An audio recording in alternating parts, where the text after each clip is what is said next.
respeito do despejo, a liminar pela falta de pagamento. Como funciona isso, professor Júlio? Eu quero explicar para você.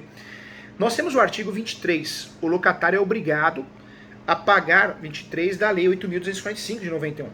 Então, o locatário é obrigado a pagar pontualmente o aluguel. Os seus encargos da locação, isso está lá no artigo, legal ou contratual, exigíveis, no prazo estipulado. Em sua falta, até o 6º dia do mês seguinte ao vencimento, no imóvel locado, quando o outro não tiver sido indicado ao contrato. Então, olha só que interessante, nós temos uma situação, o despejo só pode ser proposto depois de 3 meses por falta de pagamento. Não é verdade, tá? Ele pode ser proposto no 3º dia, 2º dia, no dia seguinte, ok? Claro que normalmente nós vamos propor o despejo depois do 2º aluguel, normalmente é assim que acontece na prática, mas eu posso propor o despejo após o atraso comum, de dias. Então isso é importante. Quando que cabe liminar no despejo? Quando cabe a famosa liminar, desocupação em sede de liminar. Então é importante bater um papo sobre isso. Para que eu tenha direito a liminar para desocupação do despejo, eu tenho que ter requisitos para essa concessão para liminar. Senão eu não consigo. A primeira via para a concessão do despejo liminar é percorrida assim pelas diretrizes norteadas, né, pela Lei 8.245 de 91, que é a lei do inquilinato. No âmbito dessa lei, eu preciso, sim, a prestação da caução, do valor equivalente a 3 aluguéis, eu preciso depositar em juízo, caução. Já vi casos que fez um cheque e juntou a foto do cheque, né? Brasil, acontece de tudo. Tem história para contar, história real, hein? Primeiro requisito para conseguir, de fato, é a caução de 3 aluguéis. Segundo requisito, o fundamento exclusivo deve ser previsto em uma das hipóteses do parágrafo 1º do artigo 59 da Lei 8.245 de 91.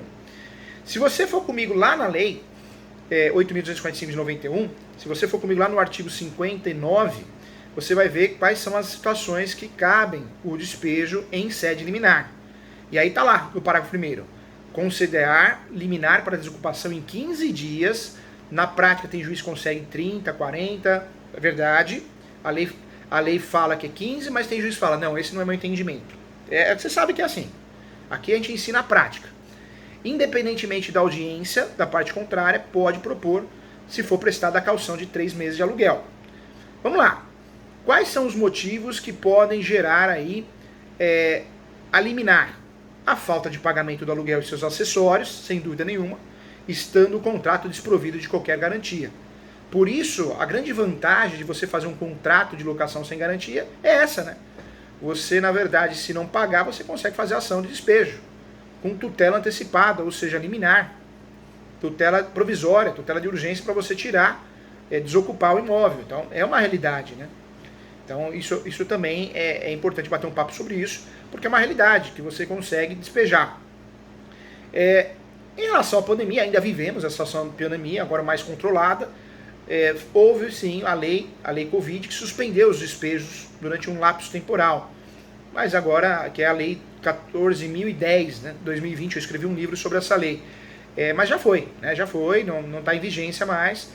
Alguns juízes ainda têm declarado que não é possível fazer o despejo em tutela antecipada, uma vez que estamos vivendo a pandemia. Então, também tem juiz ou juíza que fala que mas isso é meu entendimento. Aí vai de cada um, né? Não tem jeito. Tem o princípio da autonomia e os juízes seguem esse princípio da autonomia. É assim que funciona, não tem o que fazer, né? Quando nós falamos aqui, a situação que cabe a desocupação em sede liminar não são muitas, mas são situações que de fato pode ocorrer a desocupação em caráter liminar. E são várias situações, né? A falta de pagamento seria uma delas, mas nós temos muitas outras situações também. A liminar, para conceder a liminar, para que o juiz, o Poder Judiciário conceda a liminar, eu preciso calcionar 3 aluguéis. Já falei que tem pegadinha salsifufu aí, porque tem gente que tira foto, escaneia um cheque e junta no processo e o judiciário aceita. É verdade, é uma realidade, né? Tem casos assim. Quando nós falamos de despejo, então, o grande objetivo do despejo é rescindir o contrato e emitir o dono ou posseiro novamente no imóvel. Por mais que o despejo não seja claro em relação a isso, saiba que o despejo é uma ação de rescisão de contrato e emissão da posse acumulada. Eu só utilizo a ação de despejo quando de fato existe uma relação locatícia, senão eu não posso usar ação de despejo, ok? Vamos lá, outro ponto que eu queria tratar com você aqui é a segunda ação, também tipificada, que é a ação chamada revisional de valor de aluguel, ou revisional do aluguel. Essa ação revisional